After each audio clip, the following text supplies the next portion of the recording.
설교를 준비하다 보면은요, 하나님께서 어쩌면 이렇게 그날 그 주에 본문을 딱 정해 주실까 할 때가 참 많이 있습니다.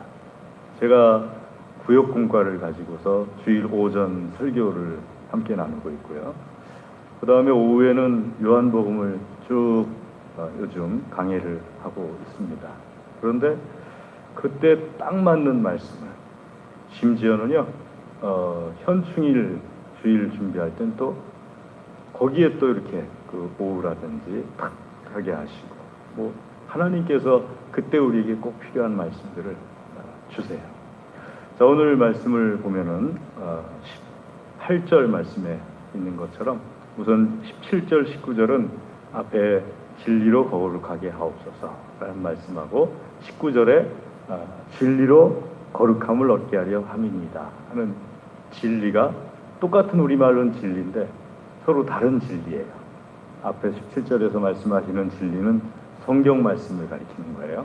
그래서 성경 말씀을 통해서 우리가 읽고 묵상하고 행하면서 거룩한 삶을 해나간다는 것을 뜻하는 거고, 19절에는 내가 나를 거룩하게 하오니, 예수님께서 예수님 자신을 거룩하게 하시는 이유는 진리로 거룩함을 얻게 하려 함입니다. 예수 그리스도 안에서 거듭남을 주시려고 하시는 것이다. 그러니까 19절의 진리가 훨씬 큰 하나님의 진리가 되겠습니다. 그리고 그 진리를 통해서 하나님께서 우리를 구원해 주시는, 거룩하게 하시는 그 크신 은혜의 진리죠. 이 성경 말씀이 더 크냐, 예수님이 더 크냐? 당연히 예수님이 더 크시죠. 왜냐하면은 예수님이 하나님이시고, 성경 말씀은 하나님으로부터 나온 말씀 가운데서 일정 부분을 기록한 것이지 그 말씀의 전체를 기록한 것도 아니고요. 우리에게 꼭 필요한 말씀들만을 기록한 것이고, 예수님은 말씀 자체이시니까는 말씀 자체가 더 크신 하나님이시죠. 그래서 우리가 이 19절에 나오는 진리로 거룩히 여김을 받게 하려 합니다 하고 말씀하시는 것이 훨씬 더 크신 우리 예수 그리스도 안에서 우리가 거룩하게 되는 것에 대해서 주님께서 말씀하시는 것이죠. 그러니까 우리는 이 세상에 살아가면서 예수 그리스도 안에서 거룩하게 된 것이 첫 번째, 아멘. 두 번째는 예수님의 말씀, 하나님의 말씀 따라서 열심히 살아가려고 힘써서 거룩한 삶을 살려고 힘써가는 것이 두 번째, 상급과 관련된 것이죠. 이것에 대해서 우리가 먼저 나눕니다. 두 번째는요, 선교에 대해서 나눕니다. 오늘 말씀 18절에 있는 것처럼 아버지께서 나를 세상에 보내신 것 같이 나도 그들을 세상에 보내었고, 어느 지역에서 실제로 있었던 일인데요, 그 지역에 마약, 술 그래가지고 그냥 아이들이 계속해서 부모한테 폭행을 당하고 막 그냥 정말 비참한 그런 지역에 한 분이 가서 선교를 하게 되었어요. 근데 이 선교사님이 선교를 하면서 많은 아이들이 하나님께로 돌아왔어요. 예수님을 믿고 하나님께로 돌아왔어요. 근데 어느 날 한 아이가 선교사님에게 와가지고 선교사님에게 말해요. 선교사님, 저 이제 죽고 싶어요. 선교사님이 기껏 전도해서 구원해 놨더니 죽고 싶어요 하니까는 무슨 말을 하려는 건지 이제 들어봤어요. 그랬더니 선교사님은 말씀하시기를, 요한계시록을 말씀하시면서 저 하늘에는 눈물도 없고 병도 없고 고통도 없고 괴로움도 없고 오직 하나님 안에서 기쁨만 있다 하고 말씀하셨잖아요. 그랬지. 그럼 내가 이 세상에 살 이유가 없잖아요. 왜냐하면 이 세상에는 눈 뜨면 아버지한테 매맞아야 되고, 마약 팔아오라고 시키고, 술 팔아오라고 시키고, 그리고 학교에 가겠다 그러면 더 두들겨 맞고, 정말 이 세상에는 눈물뿐이요, 고통뿐이요, 괴로움뿐이요. 그런데 이 세상이 그런데 저 하늘에는, 천국에는 눈물도 없고 고통도 없고 기쁨만 있고 하나님 안에서 주시는 큰 행복만이 있으면은 내가 이 세상에 살아갈 이유가 없지요. 그래서 저 죽으려고 그래요. 애가 아주 진지하게 얘기하는 거예요. 이 선교사님이, 여러분, 이 아이에 대한 대답이 성경에 있지요. 전혀 못 들어본 것 같은 그런 표정들을 하시는데, 이 아이의 이런 말에 대한 대답이 성경에 그대로 하신 분이 있어요. 바울 사도께서 그대로 하셨어요. 그러니까 우리가 생각하는 거의 대부분의 생각들은 바울 사도가 이미 다 했어요. 바울 사도가 사람들에게 말하기를, 내가 이 세상을 떠나서 하나님께로 가는 것이 나에겐 유익이다. 왜냐하면 거기는 정말 완전한 세상이니까, 이 세상에, 이 고난 많은 세상에 내가 뭐하러 있어야겠느냐 하면서 하나님께 가는 것이 유익이지만, 그리스도 예수 안에서 예수 그리스도께서 나에게 준 사명을 감당하기 위해서 내가 이 땅에서 살아간다 말을 했죠. 자, 그걸 한마디로 표현하면 선교예요. 그러니까 우리가 예수님 믿고 나서 천국을 보장받았잖아요. 그러면은 저나 여러분이나 천국 가는 게 제일 큰 유익이에요. 이 땅은 아무리 이 땅에서 잘 살아도 천국에서 사는 거에 비하면 천만 분의 일도 잘 사는 게 아니에요. 장 검사할 때, 대장 검사할 때, 또는 위 내시경 검사할 때, 수면 내시경을 검사하지 않습니까? 제가 할 때마다 느끼는 것이, 간호사가 옆에 서 계셔가지고 그걸 집어넣잖아요. 수면 그걸 집어넣잖아요. 자, 셀 겁니다 하면서 셋 하는데 둘이 안 들려요. 셋 하면 벌써, 근데 저는 그게 기분이 너무 좋더라고요. 그냥 셋 하는데 잠드는 순간도 기분이 좋아요. 뭐가 이렇게, 왜 여러분 잠들 때 막 이렇게 아련하게 이렇게 그런 거 있잖아요. 그 잠에 쑥 들어가는 그런 느낌. 근데 누가 갑자기 옆에서 툭 치면은, 아유 왜 깼어? 막 그러면서 이렇게 그런 때 있잖아요. 근데 그 주사를 딱 놓으면은요, 셋 하면은 그냥 쫙 잠으로 들어가는데, 그때 제가 느낀 것 중에 하나가, 요렇게 천국 가면 딱 좋겠다. 요렇게. 다른 방법 말고 요렇게 천국 가면은 참 좋겠다. 그랬더니 어떤 분이 말씀하시기를, 목사님 그게 아무튼 그거래요. 뭐 우유주사인가 뭔가 그게 그거라고 얘기하시길래, 그게 우유주사라는 거구나. 심지어는 제 옆에 있던 남자분은요, 깨어나가지고 하는 말이, 저 조금만 더 놔주시면 안 될까요? 조금만 더 놔주시면 안 될까요? 간호사분에게 사정을 하더라고요. 근데 예수님 믿는 사람들이 천국을 보장받았기 때문에 이 세상에 살기보다는 천국에 가는 것이 훨씬 낫죠. 저는 이 예수님 믿다가 어느 한 분이 세상을 떠날 때, 배우자 중에서 한 분이 막 울잖아요. 그러면은 속으로 생각해요. 저거는 본인이 슬퍼서 우는 거지 먼저 죽은 사람이 안 됐어서 우는 건 아니다 하고 생각을 해요. 왜냐하면은 먼저 죽은 사람은 천국 갔잖아요. 나보다 훨씬 좋은 데 간 거잖아요. 아멘. 근데 막 슬픈 거는, 내가 그 사람이 너무 보고 싶고, 내가 그 사람이 너무 이렇게 뭐랄까, 내 문제로 우는 거지.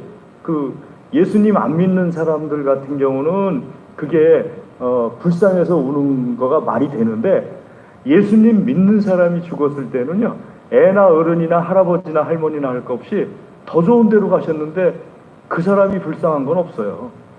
나보다 훨씬 나요. 살아있는 나보다 훨씬 난 데로 간 거예요. 안 믿어져요? 한번 가보시면 알아요. 살아있는 나보다 훨씬 좋은 데로 가신 거예요. 그러니까는 내가 그 사람을 부러워해야지, 야, 참 멋진 데로 갔네, 부럽네, 이렇게 해야지, 그게 둘 사이에 어떤 그 정이 없다면은 정상적인 거고요. 그렇지 않다면은 그 천국에 대한 것을 정확히 모르는 거죠. 여러분, 천국이 우리가 생각하는 그 어떤 것보다도 좋아요. 그래서 할 수만 있다면은 거길 가야 돼요. 그런데 여기에 아직 남아있는 이유는 뭐냐 하면은요, 선교 때문이에요. 아멘. 선교 때문에 우리가 아직 남아있어야 되는 거예요.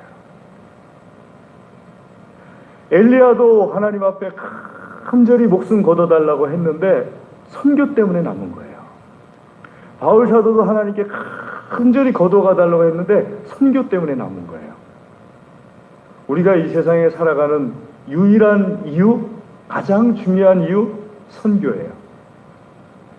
여러분, 선교가 오늘 이 아이의 물음에 대한 답이에요. 정확하게 말한다면 만일 하늘이 그처럼 복된 것이라면 어째서 우리가 여기에 더 머물러야 합니까?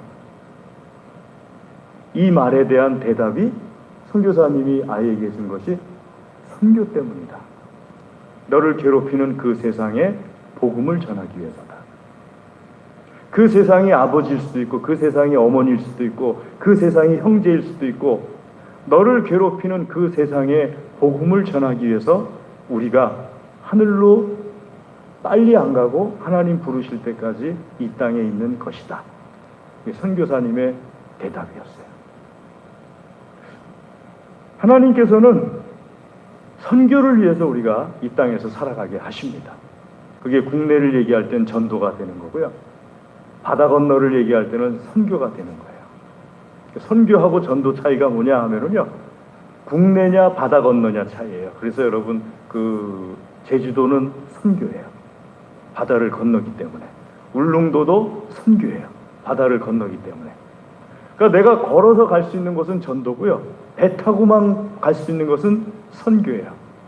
도서지역 선교라고 해요. 섬지역 선교라고 해요.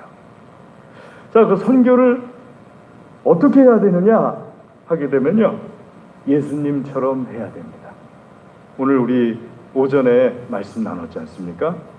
겸손하고 온유하고 오래 참음으로써 사랑으로 용납하는 방법으로 오전에는 교회 안에서 할 것을, 형제자매들끼리 할 것을, 그걸 통해서 하나님께서 영광 받으신다는 것을 하나님께서 주셨다면은 오늘 주신 말씀은 교회 밖을 향하여서, 세상을 향하여서 선교를 하는 거예요. 내가 믿지 않는 세계를 향해서 겸손하게, 믿지 않는 세계를 향하여서 친절하게, 온유하게, 그리고 믿지 않는 세상을 향하여서 오래 참아줌으로써 용납하고, 그러니까 용납을 오래 하는 거죠. 제 이웃집이, 제가 어느 날 여기 밑에 사장님을 횡단보도 앞에서 만났어요. 사장님이 그러자도 목사님을 만나면 여쭤볼 것이 있었대요. 뭐 말씀하시는 거예요? 목사님, 내 친구가 아까 와서 얘기하는데 목사님이 예전에 교회에 깡패들이 쫙 왔을 때 목사님이 딱 나타나니까 깡패들이 다 사라졌다면서요? 그래서 제가 사장님한테 말씀드리기를, 우리 교회는 깡패가 나타난 적이 없습니다. 그리고 모르긴 몰라도 깡패가 나타났는데 제가 나타났을 리도 없습니다. 그렇잖아요. 깡패들이 나타나는데 제가 뭐하러 거길 나가겠어요? 나갈 일이 있어도 좀 뒤에 나가지. 그럴 리가 없습니다. 사장님이 웃으시면서, 그렇죠, 목사님이 뭐 깡패들하고 뭘 했겠어요? 하고 그렇게 얘기하면서 가시더라고요. 그런데 분명한 사실은 깡패들이었어도 저는 그분들한테 선생님 하고 불렀을 거예요. 일하러 오는 분들 중에 젊은 작부들이 있어도 제가 지금도 그렇게 불러드려요. 젊은 사장님 하고 불러드려요. 사장님 그러면은 사장님이 돌아보고요. 젊은 사장님 그러면은 일하시는 분들이 돌아와요. 그러니까 왜 그렇게 호칭하느냐? 제 나름대로 생각한 거예요. 어떻게 하면 불렀을 때 기분 좋을까? 어떻게 하면 불렀을 때 기분 좋을까? 우리나라 분들은 사장님 좋아하잖아요. 그래서 젊은 사장님, 총각 사장님, 총각처럼 보이니까 총각 사장님, 뭐 이렇게 부르면은 좋아하더라고요. 싫어하질 않고. 세상을 향하여서 선교하는 것. 우리가 이 땅에서 살아가는 하나님의 두 번째 목적입니다. 아멘. 그래서 선교사를 나가든지 늘 말씀드리죠. 선교를 뒷바라지 하든지. 전도사가 아니군요. 전도를 하시든지 전도를 뒷바라지 하든지. 하나님께서 우리에게 주신 목적이에요. 그리고 그것을 하는 데 있어서요. 예수님께서 이 목적으로 우리를 부르셨다는 것을 잊으시면 안 돼요. 말씀 18절에 있는 것처럼 나도 그들을 세상에 보내었다. 예수님의 우리를 부르신 목적이에요. 선교는 믿는 사람에게 보내는 것이 아니에요. 안 믿는 사람들에게 보내는 거예요. 종종 한인 목회 하시는 분들 있잖아요. 이분들이 선교일까요? 아닐까요? 엄밀하게 얘기하면은 요즘은 이거다 저거다가 애매하죠? 애매할 땐 답을 안 하시는 게 좋아요. 선교는 분명한 사실은 세상을 향해서 나가는 거거든요. 믿지 않는 세상을 향해서 나가는 거예요. 예수님께서 이 목적으로 나를 부르셨어요. 목적 자체가 그래요. 그러니까 여러분들 안 믿는 남편이 있다. 선교 대상이에요. 안 믿는 아내가 있다? 선교 대상이고요. 안 믿는 부모님이 계시다? 선교 대상이에요. 멀리 미얀마까지 안 가셔도 돼요. 안 믿는 가족들이 있다? 선교 대상이에요. 어떻게 해서든지 예수님 믿게 만드는데 그 방법은 아까 말씀드린 것처럼 겸손과 온유와 오래 참음과 사랑 안에서의 용납으로서 혼자서 힘들면은 같이 힘을 합쳐서 안 믿는 세상에 예수 그리스도의 복음을 전하기 위하여서 우리가 오늘 하려고 하는 것도 선교입니다. 농촌 선교가 되겠죠. 하나님께서 우리를 이걸 목적으로 부르셨다는 것을 잊으시면 안 됩니다. 그리고 이 목적에 맞게 우리가 하나님의 일을 감당할 때 하나님께서 기뻐하세요. 여러분, 선교하지 않는 교회 하나님께서 기뻐하시지 않아요. 교회가 아무리 오래되고 아무리 크고 아무리 많은 사람들이 있어도 선교하지 않는 교회 하나님께서 기뻐하시지 않아요. 교인들을 길러내려고 하지 않는 교회 하나님께서 기뻐하시지 않아요. 우리는 어떻게 해서든지 하나님께서 기뻐하시는 하나님의 교회로서 자리 잡으시기를 주의 이름으로 권면합니다. 우리 옆 사람한테 한번 인사해 볼까요? 어떻게 해서든지 하나님께서 기뻐하시는 교회가 되세요. 제가 크게 하면 같이 크게 하시고, 제가 작게 하면 같이 작게 하시고, 마치 AI 같으네요. 크게 하면 같이 크게 하시고, 작게 하면 같이 작게 하시고. 어떻게 해서든지 하나님께서 기뻐하시는 교회가 돼야 합니다. 이 은혜가 있기를 주의 이름으로 축복합니다. 기도하겠습니다. 하나님 아버지 감사합니다. 주의 시간 주의 말씀